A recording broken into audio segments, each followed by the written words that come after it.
Hi everybody and welcome back to This Week in Magic Online Finance. I'm your host Chaz Andres, and as always, we're going to get started today with the news.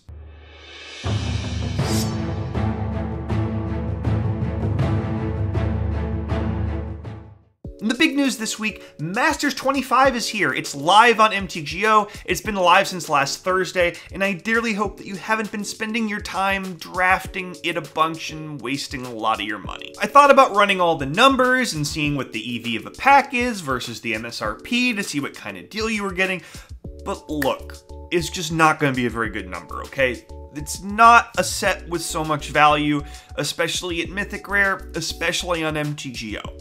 So draft it a couple of times if you want. It is a fun set, you're gonna have a good time. Just don't expect to get most of your money back. But what about the modern staples in Masters 25? When should you buy those? Well, in most cases, the answer is you can start buying in now, or even a couple of days ago if you got a time machine.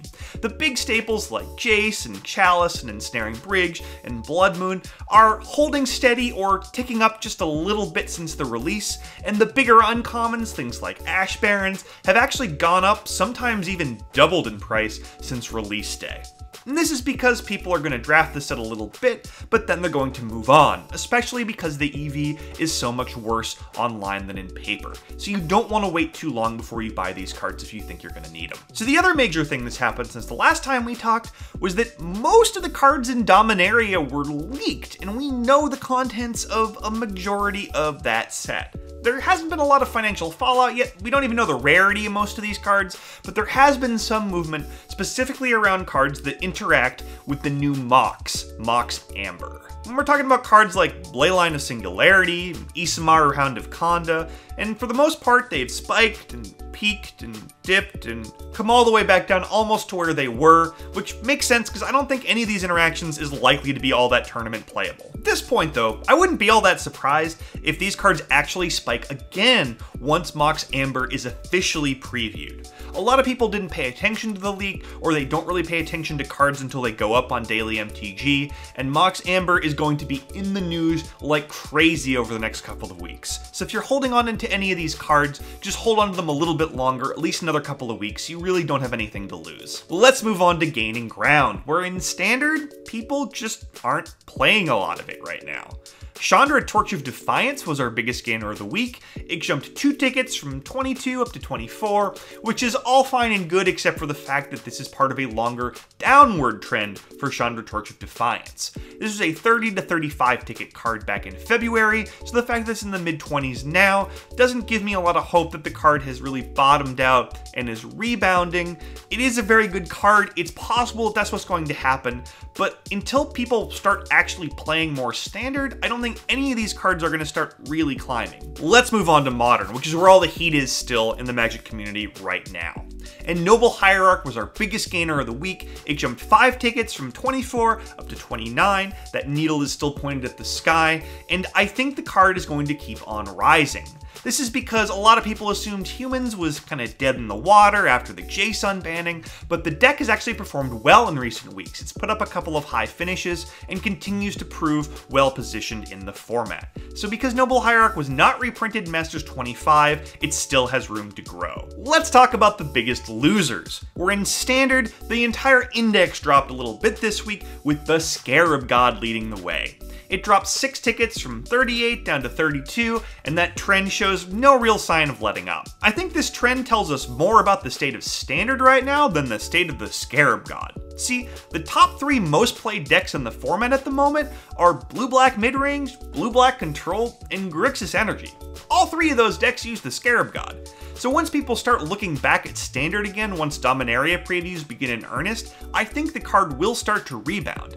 The only question is how far is it going to drop in the meantime? And based on the current price chart, I don't think it's done falling yet. Now, over in Modern, there were a few pretty big losers this week that we really do need to talk about. Jace, the Mind Sculptor, dropping 8 tickets from 63 down to 55.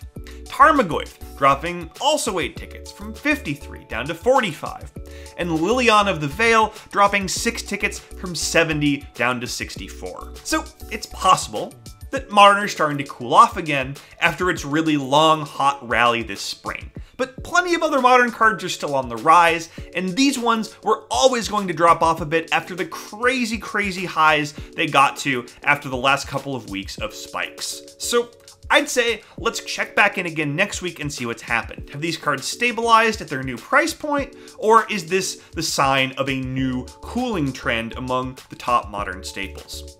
I'm betting on the former, but we'll see. So I don't have a single sneak this week, but I did want to point out to all of you that Commander 17 staples are on the rise. I'm talking about cards like Edgar Markov and the Dragon and Teferi's Protection.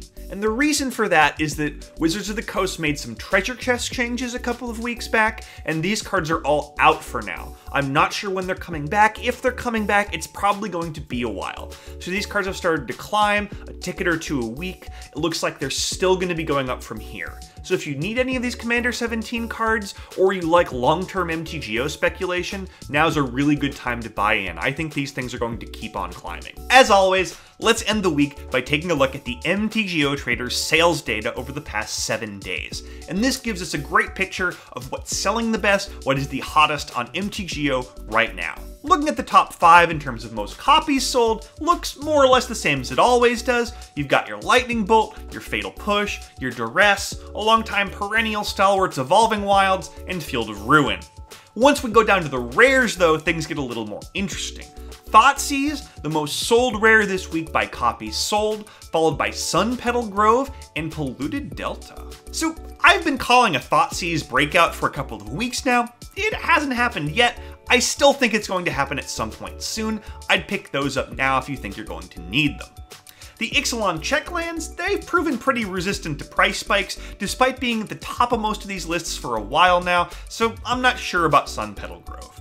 Polluted Delta's interesting though. These Khans of Tarkir fetchlands are probably not going to be reprinted this year, so they only really have room to grow at the moment. Let's move on to overall value sold, where Jace the Mind Sculptor, Liliana of the Veil, still number 1 and 2 on that list. And that's a big part of why I don't think those cards are going to keep dropping in price. Tarmogoyf, on the other hand, has fallen off in demand a bit, replaced by Collective Brutality. Could that card start spiking again? It's certainly possible. The big headline here, though, is that Modern is massively outpacing Standard in terms of demand. The only Standard card in the top 10 by overall value sold is Shondra, Torch of Defiance. That's it. So while I'm not sure it's time to start buying Standard again yet, we have to be pretty close to the bottom of this market. That's all I got for you today. Please like the video, don't forget to subscribe to the channel if you haven't done so yet, and I'll see you next Monday morning for another episode of This Week in Magic Online Finance.